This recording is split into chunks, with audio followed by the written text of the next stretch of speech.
What's going on, guys? It's Groove back with part 3 from Fake by Robert Kiyosaki. And he's just going over how everything that we know of is fake. Well, at least when it comes to money, teachers, and assets. So he comes right out and says, he's always said this in his other books as well, but the rich don't work for money. Savers are losers. Your house is not an asset. That's a huge one. A house is a fake asset. So are our savings and our money and our retirement savings. It is kind of crazy how your house really is not an asset. If it's not giving you cash flow, it's not making you money, then it's really not an asset. If you buy a house for $200,000 and it goes to $400,000 and every other house in the neighborhood goes up from $200,000 to $400,000, you've stayed flat. You haven't made anything. Now, this is another part that he talks about that may ruffle some feathers. He talks about the 401k plan. This 401k plan, it rips off the working class and it makes the academic and financial elite extremely rich. And that's one thing that I learned as well about the 401k. The 401k was just supposed to be another vehicle that was a tax advantage for the rich and the elites, like he says.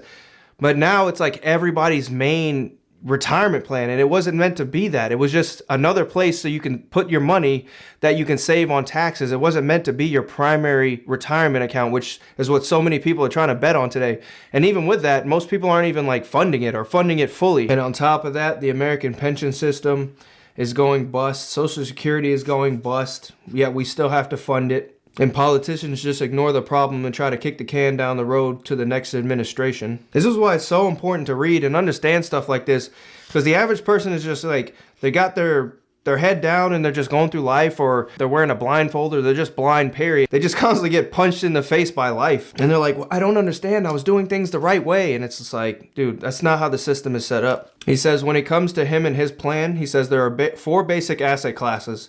So you have your own business. There's real estate, there's paper assets like stocks, bonds, mutual funds, ETFs, and then there's commodities like gold, silver, oil, and food and water. He says that people should really invest in what they love. I don't know if I agree with that though, because if somebody likes Nikes or Adidas shoes, those aren't good stocks to invest in. He says he's never lost money in real estate, which is why he recommends taking real estate courses before investing in real estate. But it's over for that. Honestly, if you're like, all right, well, I'll just do what he did in 2025. You can't get into real estate like he did back in the day. Even him or people like Grant Cardone, all of these other boomers, billionaires who got into real estate when real estate prices were dirt cheap. Houses were $50,000, $60,000 a pop. You could get a commercial building for $150,000, apartment complexes for $400,000 or $500,000. We don't have that luxury anymore. Those asset prices are beyond the average person. We can't do that. The average person can barely afford one house, let alone multiple 15, 20 properties to really get wealthy. So when it comes to real estate, the average person today, millennials and down, and underneath, we're out of that game. So even though he loves real estate, that's over for us. Going back to the 401k, he says the 401k is a fake asset because cash keeps flowing out of your pocket for years. And it really is. The 401k, when you think about it, when you're putting money into your 401k, the 401k is just nothing but you're investing in stocks, into the stock market. And so when you're funding your 401k, you're pretty much just funding America. It's like everybody is putting money into the pot of America. And hopefully by the time you're 60 years old, I think it's 59 and a half, then you can start pulling back some of that money. If we run into another, 2007, 2008, when you're ready to retire, there goes your 401k. Because all of those people that were getting ready to retire in 2007 and 2008, they've seen all of their 401ks, all of their retirement accounts just get cut in half. And you're kind of banking that, hopefully, praying to God that the system is going to be good when it's your turn to retire. And if you want to pull it out before then, there's all type of taxes you have to pay. And then another thing that nobody ever wants to talk about as well is because the dollar is constantly being debased and inflated away, by the time you get to your age of retirement, but by the time you're 60, 65, and you're like, all right, finally, I want to pull out of my 401k, you've done all these calculations and you can put the numbers in and you're like, okay, if I put this much into my 401k, I'll have, $1 million or $1.5 million. But you keep thinking about all the things you can buy with today with $1.5 million. You're not thinking about what will $1.5 million get me in 30 years, which is it's not going to be the same stuff it can get you today.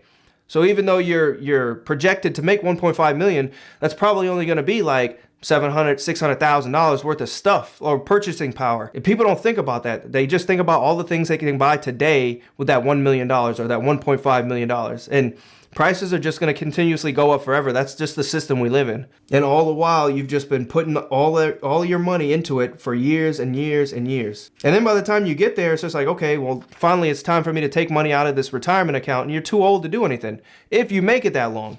That's another thing that nobody wants to talk about. It's like, why is Social Security 65 years old? Why is your 401k, you can't touch it until 60?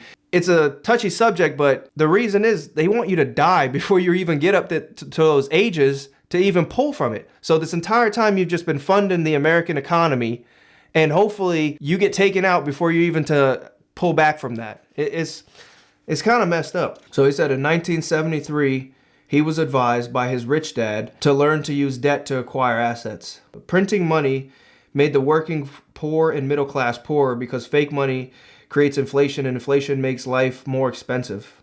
And that is the system. That is the fiat system that we live in. Prices will go up forever. And you can see it even just with housing. It's like, so many people are like, oh yeah, my house, it went from $300,000 to now it's worth $350,000. Yay. And it's like, your house didn't get better. You didn't add another room. It didn't grow another room. It didn't grow a second garage. The house is the same house you bought 5 years ago.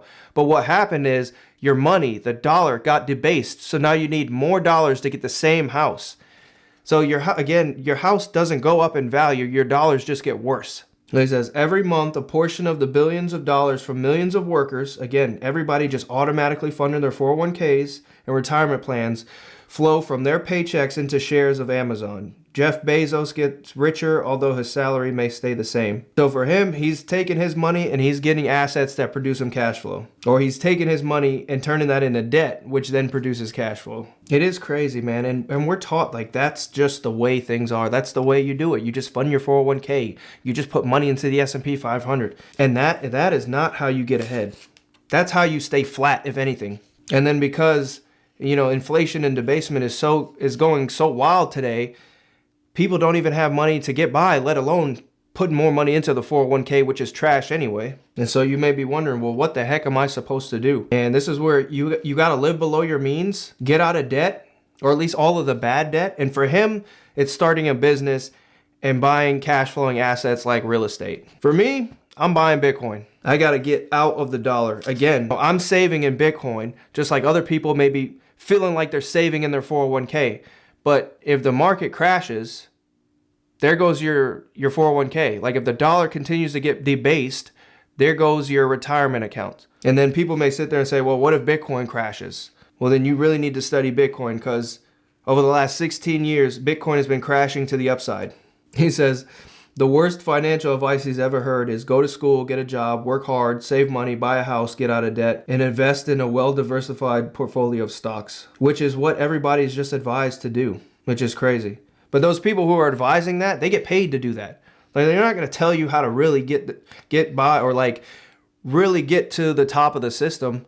They're just going to tell you, hey, just put your money into the S&P 500. For him, his number one thing that everybody needs to do is to become an entrepreneur. He says you need to go to school to be a doctor, a lawyer, a tradesman to become a highly paid employee, but you don't need to go to school to become a rich entrepreneur. Everybody should be trying to become an entrepreneur.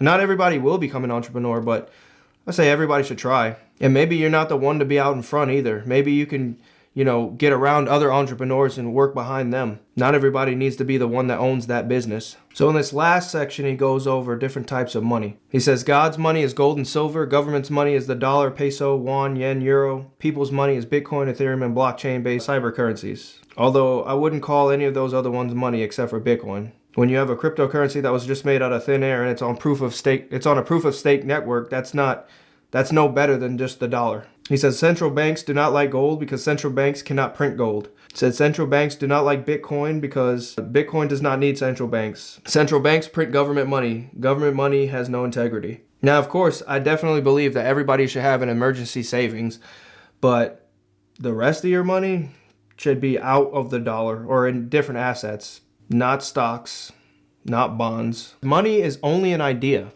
Money does not exist. For money to exist, confidence in the leaders of our government and our banks must exist. Real money represents work truly done. Printing fake money requires no real work. And we are starting to see that a lot lately today with the whole, like, you got these different countries talking about this BRICS currency that they're trying to do. Like, they're all trying to get off of the dollar. There's no real confidence in the money anymore. And of course, the dollar is definitely, it is still the strongest fiat currency that we have, but a lot of people are like getting out of the dollar and going into different things like gold, silver, Bitcoin. Jamie Dimon of JP Morgan, he has $1 billion art collection. Like, he doesn't, again, this is getting out of the fiat system. He doesn't own $1 billion worth of stocks or bonds. He has it in art. This begs the question, how do I get out of the same device? Many believe the answer is to go back to a gold standard. And this is why he buys gold. But we're not going back to a gold standard. That already failed us. It's too slow. We can't go back to a gold standard while living in this digital age. This is why some people believe it may be Bitcoin. Some others believe it may be XRP. We shall see. And so, yeah, that's pretty much it for this third section on fake assets. I really like that. Like, he really exposes like the 401k and retirement accounts and even the stock market. Like, it's so many people, it's just been drilled into us. This is what we need to do. Even when you go to your job, like, they will entice you like, oh, we offer a 3% match on your 401k. Or if you're a government employee, they talk about the TSP, we'll match you with this. And it's like all of these retirement accounts, they're fake and they don't get you ahead. And then, you know, on top of that, most people can't even afford to fund them. And so if you did, you're just staying flat. You're just staying at a baseline. And the same thing with your house. We've just been told since the beginning of, of time that your house is an investment. You know, it's the greatest asset that you're ever going to buy. And it's not an asset. It's just something that's taking money from you. You know, it's not making you money. And then even when you do build equity in the house and the price goes up, which actually the price doesn't really go up, your dollars just go down, all the other houses in the neighborhood go up the same. And so you've stayed flat there too. So that's not even an asset. And again, you really